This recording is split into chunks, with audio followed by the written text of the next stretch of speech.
नमस्कार, heart talk Bharat देख रहे हैं आप। मैं हूं दिवाकर विक्रम सिंह। कर्नल वीरेंद्र शाही सर हार्ट टॉक भारत के लिए कोई नए नहीं है, जाने माने चेहरे हैं। लगभग प्रतिदिन वो जुड़ते हैं देश या विदेश से वो खबरें जिसका सरोकार भारत से होता है, भारत के हितों से होता है, भारत की सुरक्षा से होता है, उस मुद्दे को वो उठाते हैं। आज उसी जम्मू कश्मीर से, जहां वो रहते हैं, जहां के वो निवासी हैं और जहां उन्होंने अपने सैन्य सेवा काल के दौरान बहुत दुर्गम स्थानों में मुख्य सेवाएं दी हैं, आज उसी की एक समस्या हम आपके साथ शेयर कर रहे हैं और उस पर वो अपना अनुभव बताएंगे। खबर यह है कि आज जम्मू कश्मीर के मुख्यमंत्री उमर अब्दुल्ला बहुत मायूस हैं। कहा तो ये जा रहा है और वो ऐसा शो कर रहे हैं कि मुख्यमंत्री रहते हुए उनको हाउस अरेस्ट कर दिया गया। अब आप सोच रहे होंगे कि 13 जुलाई के दिन ये मैं क्या बता रहा हूं। तो 13 जुलाई के दिन उमर अब्दुल्ला मानते हैं कि कश्मीर का शहीदी दिवस है, उनका आजादी दिवस है। जो वो कहना चाह रहे हैं मैं वही बता रहा हूं। और वो ये भी बताना चाह रहे हैं कि इस दिन हम जा रहे थे शहीदों को श्रद्धांजलि देने, लेकिन वहां पर सरकार ने नहीं जाने दिया। अब तो सरकार उनकी है, किस सरकार ने नहीं जाने दिया? अब आप समझ रहे हो, क्योंकि कानून व्यवस्था तो उनके हाथ में है नहीं, और आधे अधूरे राज्य के मुख्यमंत्री वो रहें तो ज्यादा बेहतर है। अब इस शहीदी दिवस का इतिहास अगर मैं ही आपको बता दूंगा तो कर्नल सर क्या बताएंगे? इस इतिहास के क्या पन्ने हैं और कर्नल वीरेंद्र शाही सर उस मुद्दे से किस तरह से जुड़े हुए हैं कि ये जो शहीदी दिवस मनाया जा रहा था, जहां ये जा रहे थे श्रद्धांजलि देने, उस श्रद्धांजलि देने के स्तर पर किसके किसके कब्र हैं और उसके विकल्प में एक शहीदी स्मारक अगर बनाया गया तो उस पर कर्नल शाही सर क्या बताना चाह रहे हैं, जरा जानिए। लेकिन सब कुछ जानने से पहले मैं 13 जुलाई के दिन उमर अब्दुल्ला साहब ने सुबह सुबह जो एक्स पर पोस्ट किया, मैं उसको सुना देता हूं आपको। 13th July massacre is our Jallianwala Bagh. The people who laid down their lives did so against the British. Kashmir was being ruled under the British paramountry. What a shame that true heroes who fought against British rule in all its forms are today projected as valley। और उन्होंने आगे जो लिखा, British what a shame that true heroes who fought against British rule in all its forms are today projected as villains only because they were Muslims. We may be denied the opportunity to visit their graves today, but we will not forget their sacrifices. सोच लीजिए, हिंदू मुस्लिम कौन कर रहा है? और ये जो लड़ाई 13 जुलाई 1931 की है, ये क्या थी? कर्नल सर के मुंह से सुनिए और जानिए। जो हम बार बार कह रहे हैं कि कश्मीर में सब कुछ ठीक नहीं चल रहा है, और बहुत करीने से उमर अब्दुल्ला एक ऐसा खेल खेल रहे हैं जो खेल उनके पिताजी भी नहीं खेल पाए थे और महबूबा मुफ्ती भी नहीं खेल पाई थी।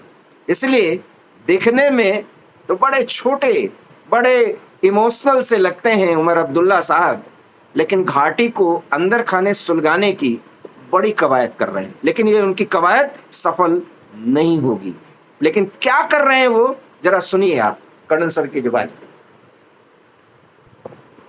धन्यवाद दिवाकर जी, आपने मुझे एक बार फिर अपने चैनल पर बुलाया। बात जम्मू कश्मीर की है और सत्य और तथ्य बताना मैं अपना धर्म और फर्ज समझता हूँ। ये जो 13 जुलाई का दिन, इसकी जो हिस्टोरिकल बैकग्राउंड बताई जाती है वो सही नहीं है।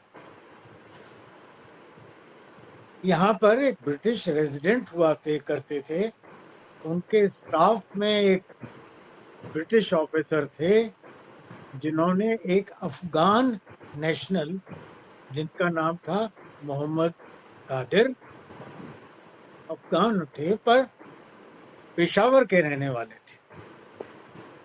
उस पेशावरी अब्दुल कादिर को एक कुक की शक्ल में इस ब्रिटिश ऑफिसर ने अपने पास जेन के स्टेट में एंट्री कराकर और एज ए पर्सनल स्टाफ रखा। उसको मोटिवेट किया गया, उसको गाइड किया गया और उसने एक तंजीम बनाकर वहां भाषण देने शुरू किए। जुलाई के पहले वीक में उसने एक ऐसा भाषण दिया जब उसने महाराजा हरि सिंह के सेक्रेटेरिएट की बिल्डिंग और उनके पैलेस की तरफ भीड़ को कहा कि आप सबको चाहिए कि इन बिल्डिंग्स को जला दो हम्म। और इनको आग लगा दो और तभी आप एक आजादी का सांस ले सकोगे। महाराजा हरि सिंह का बड़ा सेकुलर एक स्वरूप था, जग जानते हैं। और अभी जब पीओजे मोहम्मदन्स मिलते हैं, बहुत से लंदन में बसे हैं, उनके घरों में महाराजा हरि सिंह की फोटो लगी नजर आती है। इवन टुडे, कि मैं कोविड से थोड़े पहले तक की बात बता रहा हूँ। और बहुत महाराजा हरि सिंह को मानते थे और ऐसे बहुत से वाकये हैं जो समय सीमा नहीं देगा जब उन्होंने मोहम्मदन परिवारों को, बच्चियों के साथ खड़े होकर और उनकी सहायता। बहुत गहरी गहरी कहानी है उसकी। खैर, उसको छोड़िए।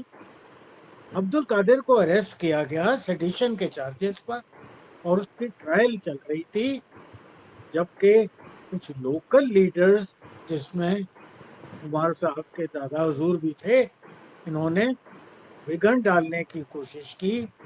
फैसला किया गया कि कोई पब्लिक गड़बड़ हो या पब्लिक तौर पर कुछ अनईजीनेस हो तो उस ट्रायल को जेल में करने का फैसला किया गया। सिर्फ ट्रायल होनी थी, पर इस उकसाई हुई एक भीड़ ने जेल पर हमला किया। आउटर जो उसका गेट था, बाहर वाला लकड़ी का, उसको आग लगा दी। उसके अंदर, गेट के अंदर एक छोटा गेट था, वहां से दाखिल होकर और आयरन गेट को भी तोड़ने की कोशिश करने लगे। वहां जो सिक्योरिटी गार्ड थी, उन्होंने वार्निंग शॉट्स फायर करने के बाद जब भीड़ देखा कि उन्हीं पर हमला कर रही है तो फायरिंग किया, जिसमें जो उकसाई हुई भीड़ थी, इसके 22 लोग मारे गए। जैसे ही ये समाचार बाहर आया तो जो जेल के बाहर गेट में नहीं आए थे लोग, वो एक रैंपेज पर चले गए और कई सौ कश्मीरी पंडितों की, कश्मीरी हिंदुओं की शॉप्स को जला दिया गया और कुछ कैजुअल्टीज भी हुई जिनकी रिकॉर्डेड पूरी गिनती नहीं है। तो ये वो जो 22 लोग हैं, इनको फिर 47 के बाद शेख साहब ने मार्टायर का दर्जा दे दिया और घोषणा कर दी कि इनके लिए एक मेमोरियल बनाया जाएगा जो मजार शौदा के नाम से बड़ा आलीशान संगमरमर कोट करके बढ़िया एक मजार बनाया गया, जहां Kashmiri leaders including chief ministers भी जाकर सजदा करते हैं। तब से लेकर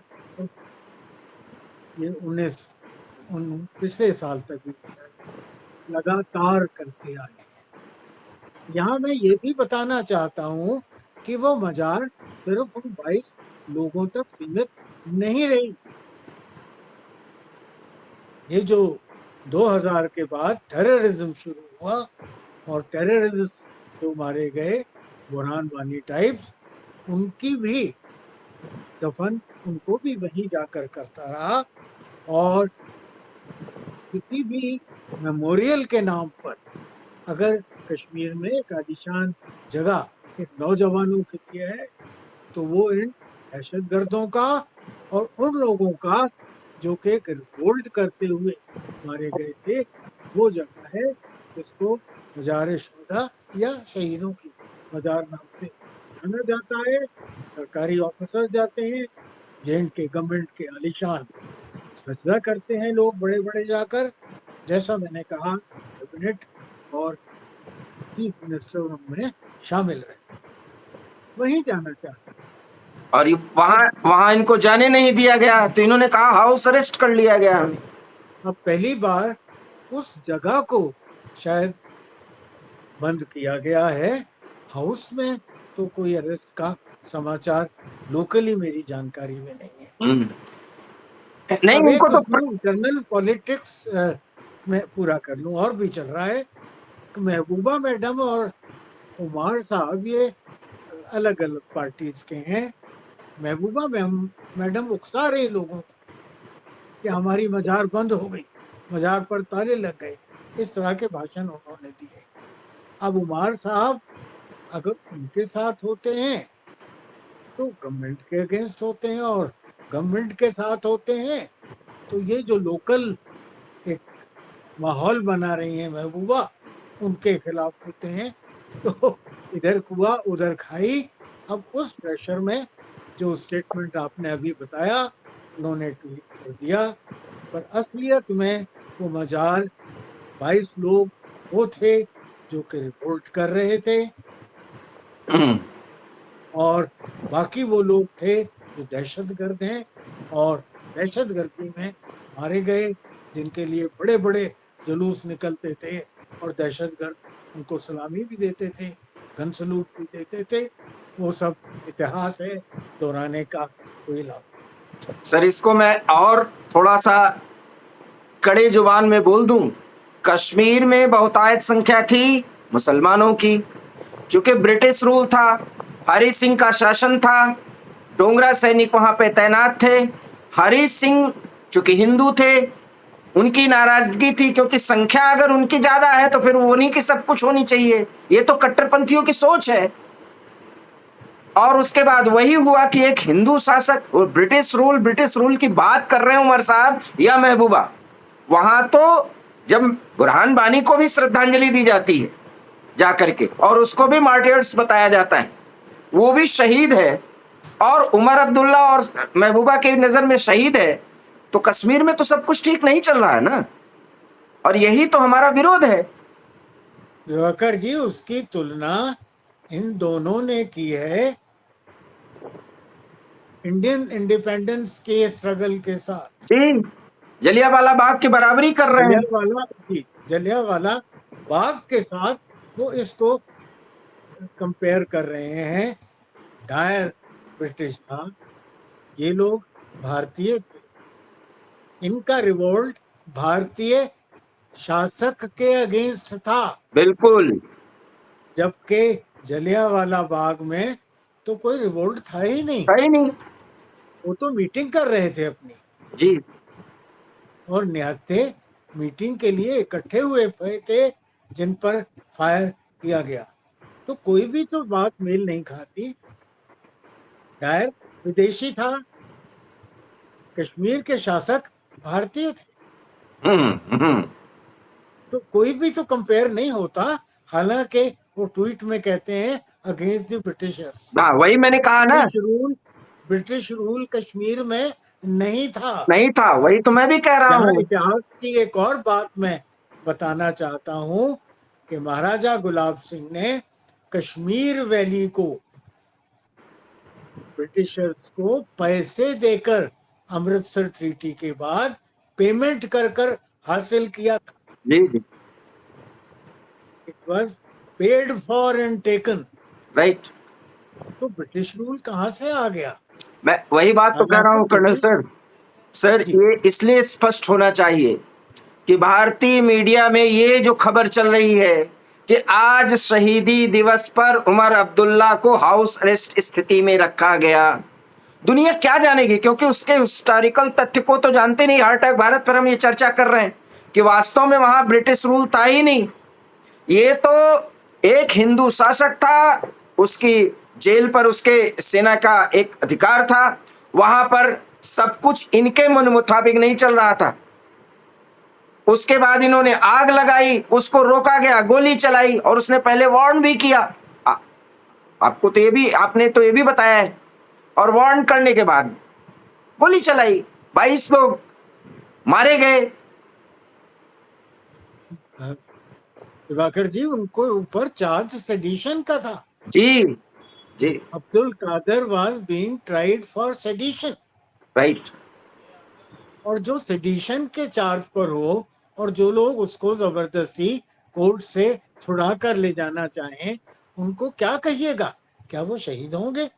बिल्कुल हो ही नहीं सकती। मैं तो उससे आगे कह रहा हूं सर, कि अगर उसी जगह पर जहां ये सारे शोधा वहां पड़े हुए हैं, अगर वहां पर बुरहान बानी भी है और वो भी इनके लिए शहीद है, तो पूरे हिंदुस्तानियों के लिए तो शहीद नहीं है ना।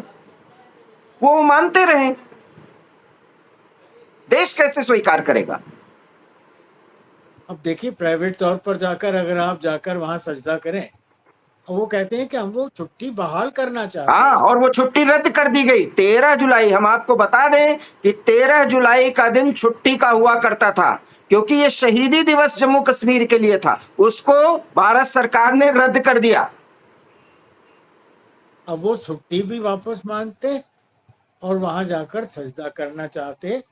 इसकी दुखद हिस्सा एक ये है कि कश्मीर के नौजवानों के लिए कहीं पर जाकर मार्टायर्स के लिए, शहीदों के लिए माथा टेकने की एक ही जगह है जहां वो इन दहशतगर्दों और इन सेडिशन वाले, गदर करने वाले, रिवोल्ट करने वाले लोगों की एक मिसाल लेते हैं कि कितनी बड़ी मजाक बढ़िया संगमरमर की बनती है अगर आप ऐसे कर्म करो।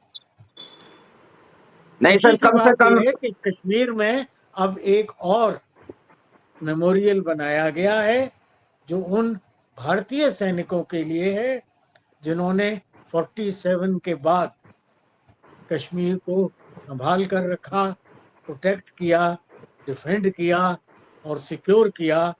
उनकी याद में एक और मेमोरियल बनाया गया है, लाल चौक के नज़दीक ही है, प्रताप पार्क जगह में। और अब हमारी फौजें वहां जाकर मार्टायर डे तो नहीं, पर आर्मी डे पर, रिपब्लिक डे पर और स्वतंत्रता दिवस, इंडिपेंडेंस डे पर सलामी देती हैं। तो ये एक नई चीज पेश हुई है जहां की मिसाल कश्मीर के बच्चे बच्चे हर नौजवान को एक लीगल तौर पर बनाए गए मेमोरियल पर एक ऑल्टरनेटिव मिल गया है जहां वो एक अच्छी मिसाल और अच्छे नागरिक बनने की ये जो कदम शहीद उठा। स्मारक है लाल चौक के पास है, और इस शहीद स्मारक को बनने बनाने में कर्नल सर बता नहीं रहे अपने मुंह से, मैं बता दूं, इनका बहुत बड़ा योगदान है। इन्होंने बड़ी मुहिम चलाई और इन्हीं जैसे लोगों ने मिल करके और उस काम को किया। और जो उपराज्यपाल लेफ्टिनेंट गवर्नर हैं मनोज सिन्हा जी ने उस पर गौर किया, और उसके बाद ये मेमोरियल बना है जिसका उद्घाटन अमित शाह जी ने किया था। लेकिन अभी भी एक मांग है जो कर्नल सर शायद न बोलें, वहां कश्मीर या जम्मू कश्मीर में ही जो शहीद हो रहे हैं, ठीक है, देश के लिए शहीद हो रहे हैं, सिर्फ उन्हीं के स्मारक हैं। इस देश के वो हर नौजवान जो जम्मू कश्मीर के लिए अपनी जान देता है, जम्मू कश्मीर भारत का सिरमौर है, वहां उसका स्मारक होना चाहिए अगर उस धरती पर वो बलिदान देता है। शायद यही मांग कर्नल सर आपकी भी है। देखिए, वहाँ स्मारक तो बना हुआ है, अभी दीवारों पे जो भारतीय निवासी जो जेएनके के बाहर के रहने वाले हैं उनके नाम अभी तक नहीं लिखे गए हैं और मेरा प्रयास जारी है। मैं जब आपने नाम खोली दी तो बहुत बहुत दिल से धन्यवाद करना चाहूँगा लेफ्टिनेंट गवर्नर मनोज सिन्हा साहब का, क्योंकि जनरल सिन्हा के टाइम से लेकर जितने भी गवर्नर हुए इस इशू को मैंने उन सब के साथ उठाया, सब ने मुझसे एग्री किया, सब ने हामी भरी, मलिक साहब, मुर्मू साहब और फाइनली मनोज साहब के पीरियड में ये स्मारक की नींव भी रखी गई और उसको कंप्लीट भी किया गया। पर मेरी दृष्टि से ये कंप्लीट तब होगा जब हर भारतवासी जिसने वीर गति पाई है जेएनके में उसका नाम वहाँ लिखा जाएगा। उनके परिवार हर साल वहाँ आएंगे, उन्हें श्रद्धांजलि देंगे।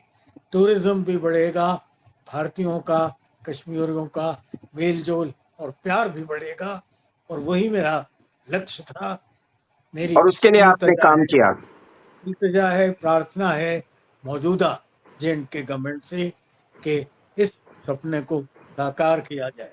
ये कर्नल वीरेंद्र साही सर जो हार्ट अटैक भारत पर बता रहे हैं, इस 13 जुलाई के संदर्भ में जो कुछ भी उमर अब्दुल्ला ने ट्वीट किया उसका सच भी कर्नल साही सर ने बताया, और कैसे वास्तव में वहां पर मार्टियर्स को श्रद्धांजलि दी जा सकती है, क्या स्मारक बनाया गया है, उसमें इनका क्या योगदान है, और इसके पीछे का सारा खेल क्या है। जो 22 लोग मारे गए सेडिशन चार्ज में, आप समझ लीजिए, उसको वो शहीद मानते हैं। क्या खेल खेल रहा है जम्मू कश्मीर का मुख्यमंत्री, और क्या राजनीति है। हम अगर अभी नहीं चेते तो यही छोटी छोटी गलतियां आगे चलकर जम्मू कश्मीर को एक बार फिर सुलगाएंगी, क्योंकि बहुत मुश्किलों से हमने इनके उन अरमानों पर पानी फेरा है जो पाकिस्तान के अरमान है, और वो पूरे होने वाले नहीं हैं, क्योंकि 140 करोड़ के आवाम कश्मीर से उतना ही लगाव करती है जहां वो पैदा होती है, उससे भी ज़्यादा, क्योंकि कश्मीर के लिए देशवासियों ने बहुत कुछ खोया है। कर्नल सर, आप इस पूरी बातचीत में और इतनी महत्वपूर्ण जानकारी देने में हमारे साथ जुड़े, आपका बहुत बहुत धन्यवाद। और ये वीडियो अगर आपको अच्छा लगा हो, प्लीज़ इसे लाइक कीजिए, इसे शेयर कीजिए, और हमारे चैनल हार्ट अटैक भारत को सब्सक्राइब कीजिए, क्योंकि हम जो जानकारी देते हैं वो आपको किसी भी प्लेटफॉर्म पर नहीं मिलेगा। बहुत बहुत धन्यवाद। नमस्कार। धन्यवाद।